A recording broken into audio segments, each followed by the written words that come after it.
What if I told you that something you do every single day, something so ordinary, so normal, is quietly giving witches permission over your life? What if I told you that with each moment, without realizing it, you're opening a door to influence you cannot see, cannot hear, and cannot fight, unless you understand it before it's too late? And no, I'm not talking about what you wear or even what you eat. This is much closer.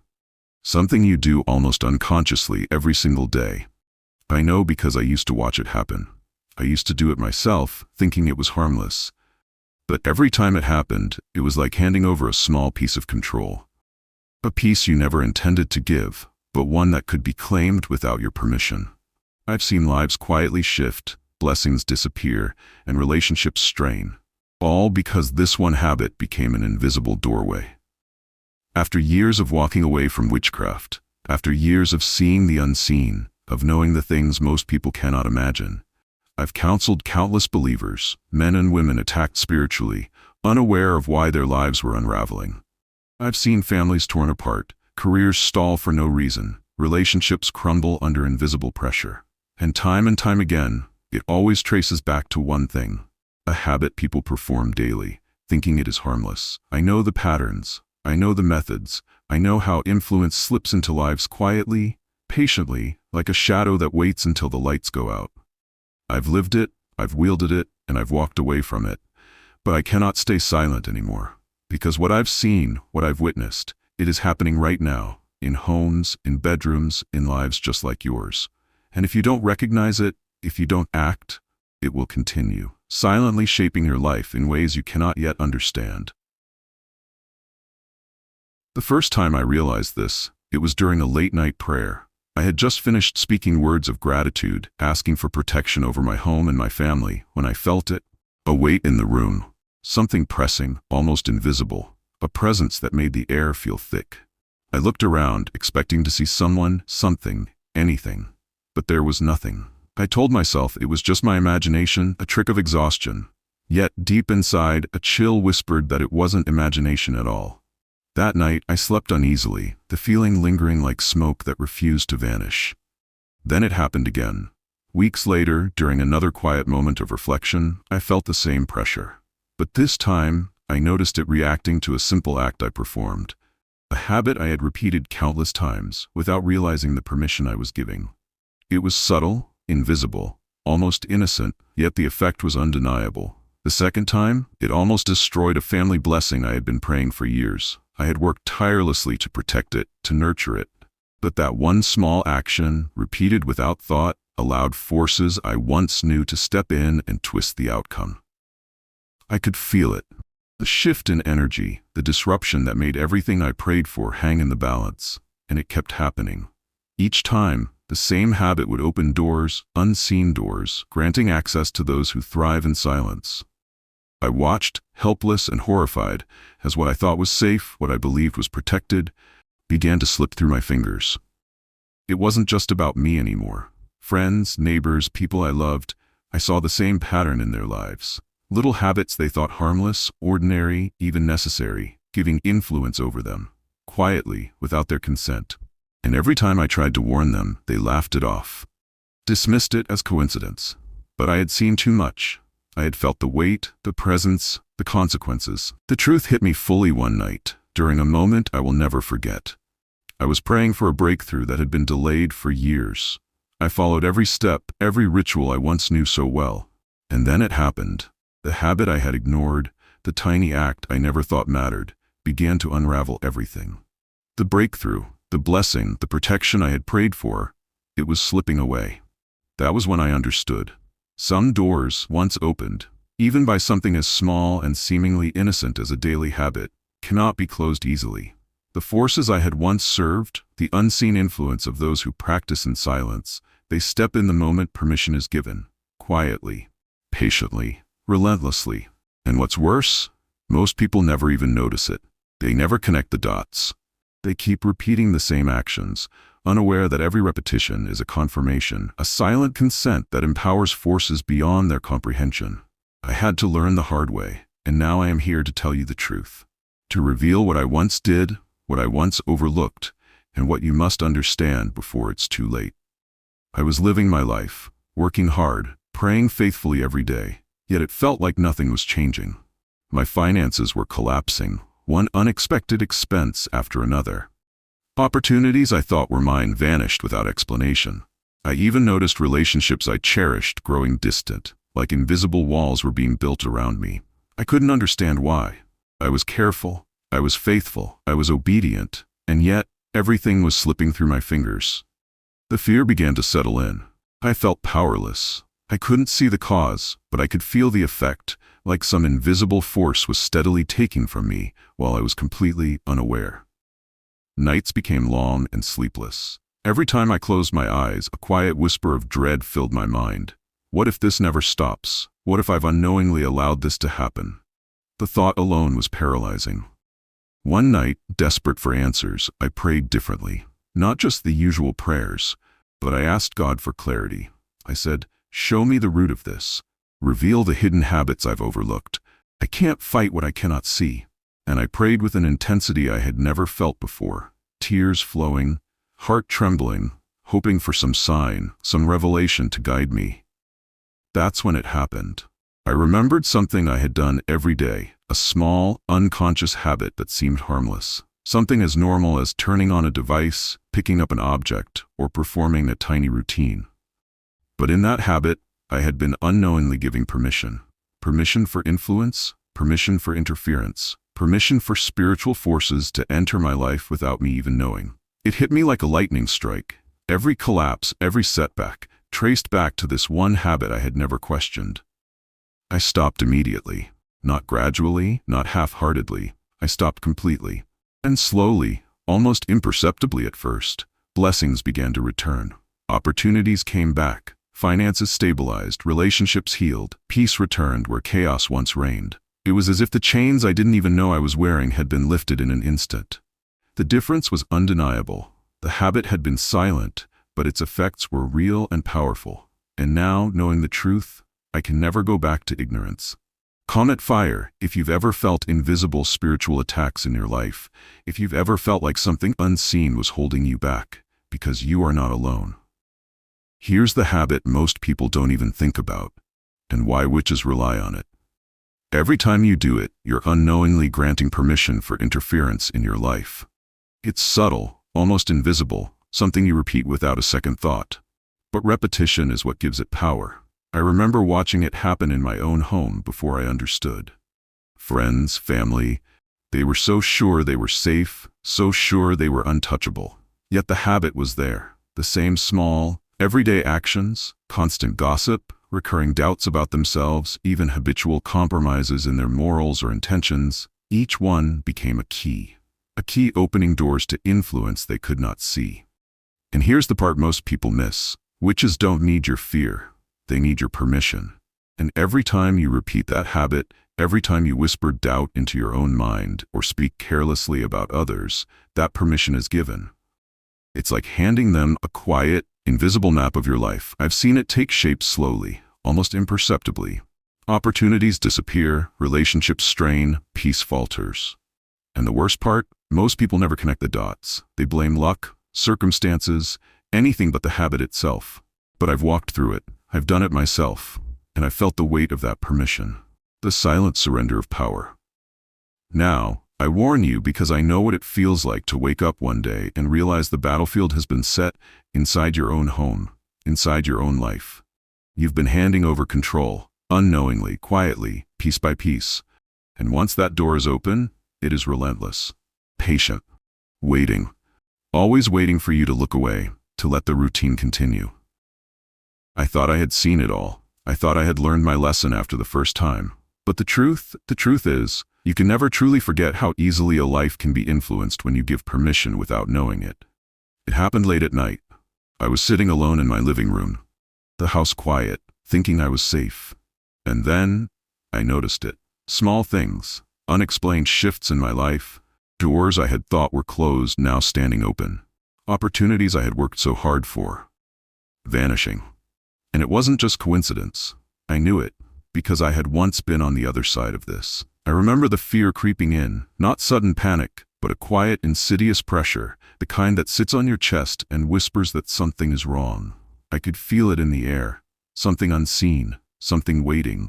I had experienced it before, but now it was closer, stronger, and it was aimed at me.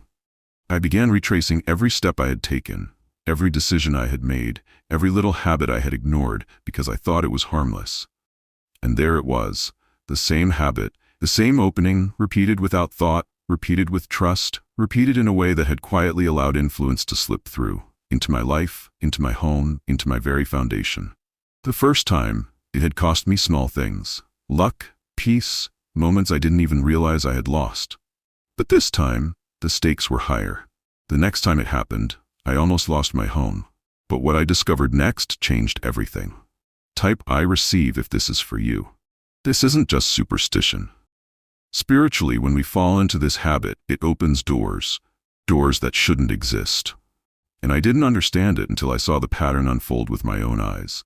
Not once, not twice, but repeatedly, almost like a ritual being carried out in silence. I'll never forget the first person who came to me seeking peace. Their life was collapsing piece by piece, sleepless nights, unexplained fear, blessings slipping away like water through their hands. They thought it was stress, they thought it was bad luck. But when I observed them closely, I recognized it immediately. They were unknowingly repeating the very habit that gives access. It starts quietly, always quietly. You wake up, and before you speak to God, before you acknowledge life itself, you perform that one small action, and with it, you speak without words. You may not realize it, but your spirit knows, and so do those watching you in the unseen.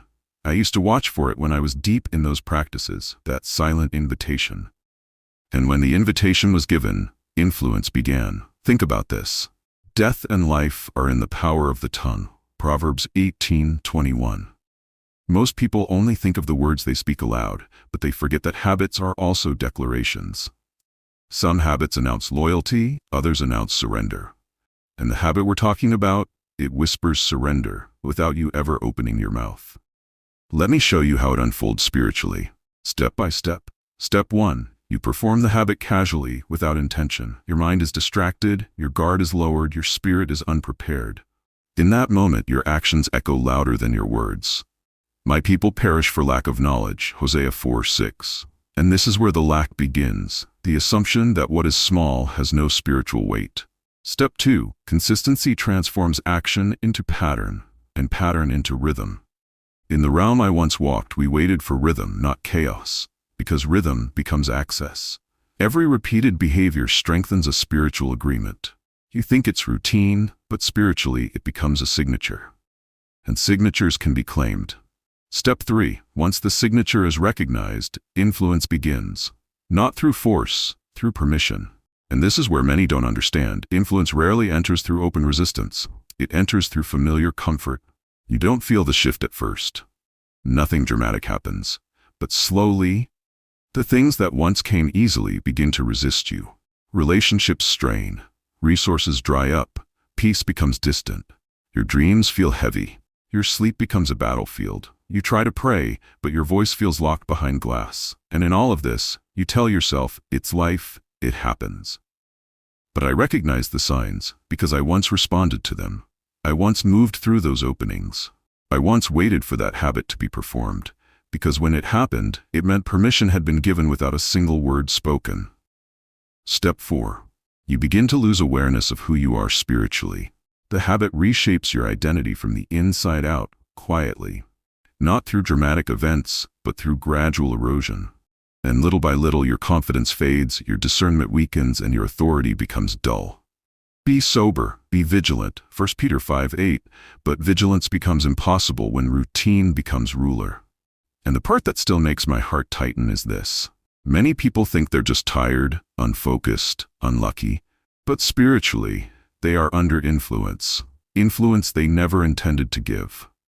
I speak as someone who was once on the other side of this. I used to watch people fall into the rhythm, day after day, never realizing that their own hands were unlocking the very doors they prayed would remain shut. And when I left that life, when I turned away, I had to face the truth myself. I too had given permission without knowing. I too had opened doors I thought were locked, and I had to relearn what it meant to reclaim what I had surrendered. This is why I speak now, not to frighten you, but to wake you. Because once you see the mechanism, once you recognize the habit, the agreement breaks. And once the agreement breaks, peace returns, clarity returns, strength returns, and what was taken begins to come back. The habit may be small, but spiritually its consequences are vast. The moment you understand its weight, you stop giving permission, and you start taking back ground. Over the years, I began to notice patterns of influence that followed a clear hierarchy. And I realized there are 3 levels of danger in the habit you've been unknowingly practicing. 3 levels of permission that open doors to forces most people can't even imagine. The first level, I call it minor leaks. It's subtle, almost invisible. A missed opportunity here, a fleeting doubt there. These leaks are easy to overlook, easy to dismiss.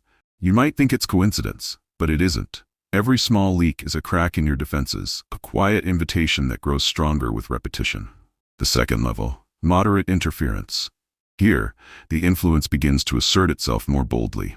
Relationships strain without reason. Doors that once opened with ease suddenly close. Projects stall. Dreams are delayed. It's still subtle, but now you can feel it if you pay attention. This is the stage where many start to wonder why life feels heavier, why blessings seem to slip through their fingers, and yet they cannot see the source. And then there's the third level. Severe permission. This is the stage where the consequences become undeniable. Lives are sabotaged, health falters, prosperity is blocked, families are fractured. And here's the terrifying truth. Most Christians, most people, never see this coming. They cannot imagine that one simple, ordinary habit could be the doorway through which such force enters. The third level is the one most Christians never see coming, and I'll reveal it in a moment. Before I leave you with this, listen closely, because this part is where everything changes. When I finally recognized the habit that had granted access to forces I could no longer control, I didn't just shut the door. I had to seal it. And sealing it meant admitting what I had done, taking back what I surrendered, and refusing to continue with the actions that welcomed what I never intended to host. If someone you know is suddenly losing peace, waking up exhausted, constantly feeling drained, forgetting who they are, share this with someone under spiritual attack. They might not see the pattern yet, but your one decision could be the moment they finally understand what has been happening to them. I remember standing in my room, looking at that familiar object, realizing how deeply it had shaped my life without my awareness. The memories came back. Prayers that felt unheard, days that felt heavy for no reason, blessings that slipped away like sand through fingers. And I whispered something I never expected to say again. I break every agreement I signed without knowing. If you feel that pull in your spirit right now, comment stop. If you want to close these doors in your life, it's not just a word, it's a declaration. You might be wondering if there's still hope for you, whether the damage can be reversed, whether the influence can be cut off. I once asked the same question, trembling, because I knew just how deep this invisible permission had gone. But hear me, you can reverse this. You don't have to live under this permission any longer. It starts with awareness, then action, then persistence. Closing the door is one step. Refusing to reopen it is the next. And if everything you've heard today has opened your eyes, if something inside you finally clicked, if you sense the truth rising in your chest, hit the like button if you've learned something shocking today. Because this isn't just information, it's a wake-up call. A path back to strength. A testimony born from the very ground I escaped. And now, it's your turn to take back what you unknowingly handed away.